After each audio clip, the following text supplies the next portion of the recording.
英国正在沦为五常之耻，这不是一句随意的调侃，而是正在成为的事实。去年11月，新加坡常驻联合国代表马凯硕公开犀利发言，英国是时候把常任理事国席位让给印度了，因为否决权不是为昨日强国准备的。英国衰落了， GDP 是负的，再也无法建立日不落帝国，经济体量永远无法跻身世界前5了。说白了就是英国你现在太拉胯了，无论 GDP 还是国际影响力都不如印度一根，不如干脆主动将一票否决权让给印度。时间都帮你挑好了，2027年，印度从英国统治下解放的80周年。听了这话，莫迪爸不是该笑了。如果英国能在这时候高风亮节，那绝对能成为国际外交史上一段佳话。哦，对了，这位马凯硕还有一层身份，他是一名印度裔新加坡学者。虽然以他的身份说这些多少有点选贤不避亲，但却也揭开了一个冷酷的现实，那就是英国衰落已是不争事实，尤其在军事这块。冷战初期时，英军还能靠着祖宗余英、战后红利与美法并称北约三巨头。可现在呢，弹药告罄，武器不能自给，军队也正在被低入伍率掏空，大军种的辛劳更替全都停滞不前，国防更是拉胯到要完全依赖另一个国家。那么，英国军队到底有多虚？身为前地球霸主，英国怎么拉胯成了这个样子？英军真正开始拉胯是在冷战刚结束那几年。话说自打苏联解体后，和平与发展就成了新的时代主题。西方世界经历了一段相对和平，而华约的瓦解和美俄的握手言和又在一定程度上缓解了英国的战争焦虑。以前两大阵营交锋的最前线是阻隔两德人民流通的柏林墙。柏林危机爆发的时候，英国老被吓得那叫一个胆战心惊，生怕哪天苏联想不开，一波钢铁洪流下去，推到了英吉利海峡自己的家门口。因此，英国每天勤加练兵，甚至曾秘密拟定了一个缺大德的蓝孔雀核地雷计划，打算在西德埋下10颗威力无比的核地雷，这样一旦将来苏联入侵西德，就可以以此阻止其推进。总之，核战的氛围一度笼罩在整个欧洲上空。而现在呢，北约东扩都扩到罗马尼亚去了。在现在的英国看来，前线离自己远着呢，天塌下来了还有美国爸爸顶着，有啥好怕的？常说生于忧患，死于安乐，正是这种心理上的轻视，直接导致英军武备松懈，放马南山。如果说91年海湾战争时英军还能独当一面，那么到了99年科索沃冲突和03年伊拉克战争时，就是纯纯的拖后腿了。这一时期，英军的战略目标已经从硬刚苏联向小规模冲突干预转变，逐渐丧失自主化作战实力，越来越依赖盟友，尤其是来自美国的帮助。尽管英军也参与了北约行动，但自己能用的战机非常有限，航母也出动的比较少，而且几乎所有行动都是在美军的空中掩护和后勤保障下进行的。比如在03年伊拉克战争期间，英国虽然出动了约 4.6 万的陆海空部队参战，超过了1982年马岛战争和1991年海湾战争的人数，但几乎所有重装备和航空支援都依赖美国，尤其是先进装备这块依赖最深。伊丽莎白号航母号称大英护国神舰，虽然样子光鲜，但搭载的都是美国产的舰载机，而且这些战机的核心零部件甚至作战网络和操作软件都离不开美国的供应链。这意味着英国舰艇甚至不能单独作战，一旦离了美国的卫星导航，就会立刻黑灯瞎火。常规武器方面，虽然英军的挑战者2号主战坦克账面数据上有200多辆，但这是包含了已封存的待升级的和训练用的非战斗车辆，真正能打的有多少？据英国国防委员会2023年披露，能在30天内投入作战的只有157辆，这一数字还是被夸大的。2025年，英国独立报再报，还能出击的挑战者2型坦克只剩下25辆，其中14辆原屋，至少1辆在前线战损，库存中的148辆则计划升级为挑战者3号，但苦于升级线要等到2027年才能量产，因此其余的要么封存，要么拆备件留作更换。一句话总结，英军目前只有不到1个营的坦克兵力，能一开打就立即投入战场。据英国的前陆军参谋长帕特里克·桑德斯所说，英国陆军已经疲惫不堪，只能打一场持续1个月的小规模战争。至于弹药库存方面，更是需要北约调配，但问题在于，美国也正在越来越厌倦被依赖。去年5月，美国陆军参谋长兰迪·乔治直言表示，英国不能再依靠美国来填补英国陆军缩编的缺口，就维持本国军人在战场上的生存而言，英国需要自力更生。而伴随着英国陆军规模持续缩减，到2024年时，陆军兵力甚至不足 7.3 万人，创下拿破仑战争以来的新低。英国陆军愈发空心化这个事实已经摆在明面上了。那么，英国军队为何会衰落这么快，这么狠？其中一个很重要的原因就是英国政府没钱了，特别是迈入21世纪以来，财政压力日甚一日。08年的金融危机让英国经济遭遇暴击， GDP 下降 4.1%， 失业率更是一度飙到 8% 以上，英国政府不得不削减开支，国防预算自然也就一降再降。防务支出占 GDP 的比重从冷战后峰值的 3.5% 一路跌到2010年的 2%， 而预算紧缩带来的直接后果是军队规模缩水、现代化停滞、训练质量下降，进而被迫在有限的资金下自我节约，装备更新和训练受限。2024年11月20号，英国国防大臣约翰希利甚至宣布，英国将报废5艘军舰、数十架军用直升机和1支无人机舰队，只为了在未来5年省下5亿英镑的经费。并且由于弹药数量实在不足，以至于每次演习之前，英军都要向北约打报告调配库存。堂堂一个5常大国，居然连这点国防机密都没有，实在可悲。据称，一旦参加大规模实战，英军将在短时间内耗尽弹药。俄乌战场上一天消耗的库存都比英国半年的产量多，这涉及到工业生产能力，可不是没钱那么简单了。和美国一样，英国的制造业也越来越拉垮，经济也很早以前就脱实转虚了。去工业化后，金融业和服务业开始占据英国 GDP 的大头，而制造业生产线却很多搬到了印度，以至于坦克、装甲车、战斗机等重要装备的零部件都大量依赖进口，连最基本的弹药供应都无法保障，更别提国防自主了。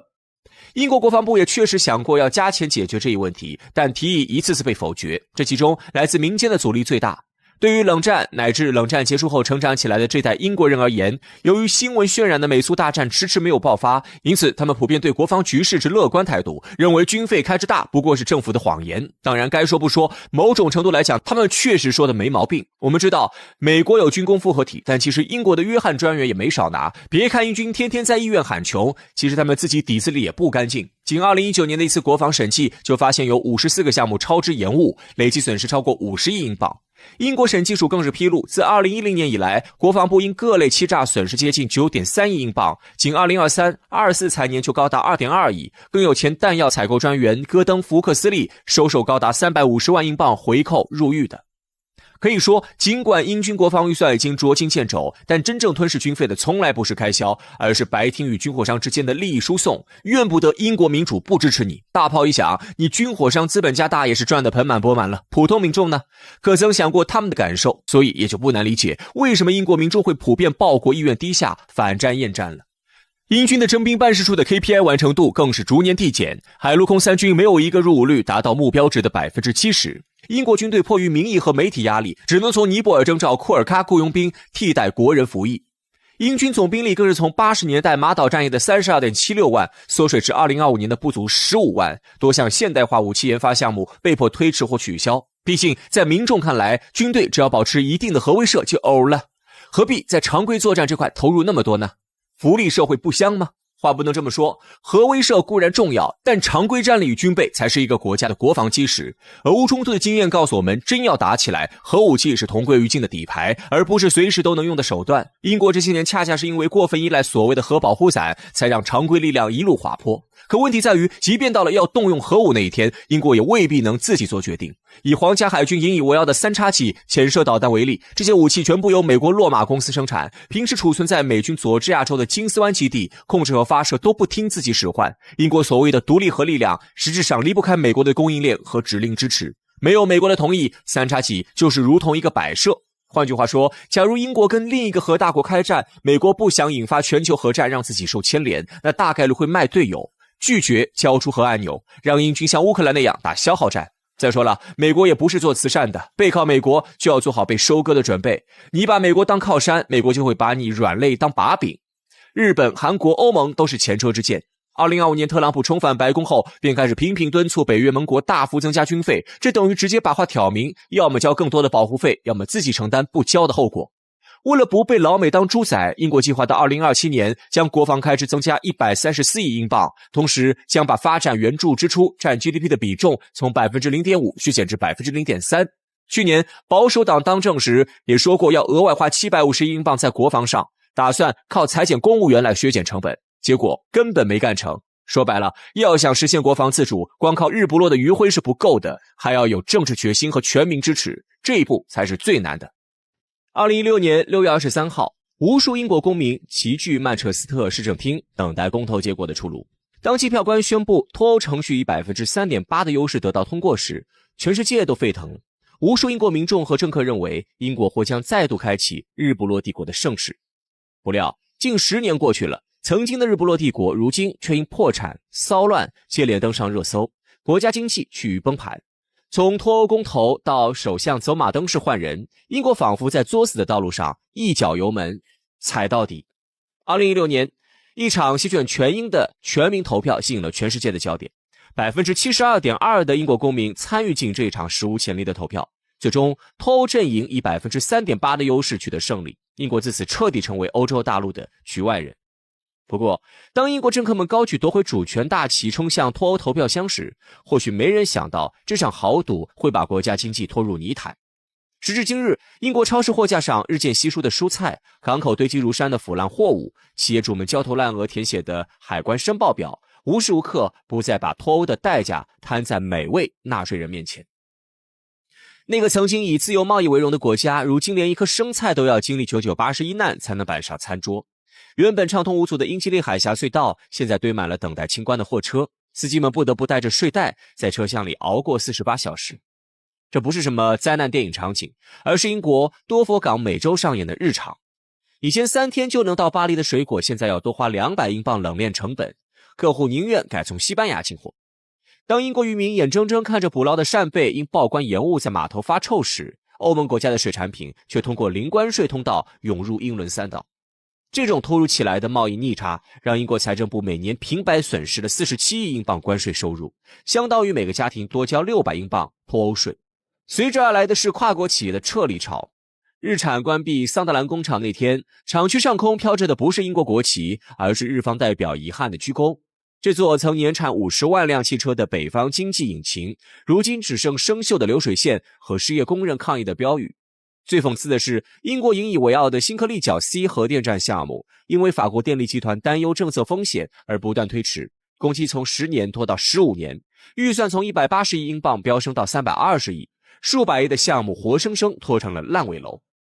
而脱欧派政客承诺脱欧后的全球化英国，在人才市场上遭遇了最尴尬的反噬。各大高校未来的科技精英毕业后能留下的不足30%。英国在高端人才争夺战中，既失去了欧盟的基本盘，又没建立起新的竞争优势。大批来自欧洲各国的高校教授纷纷选择离开英国，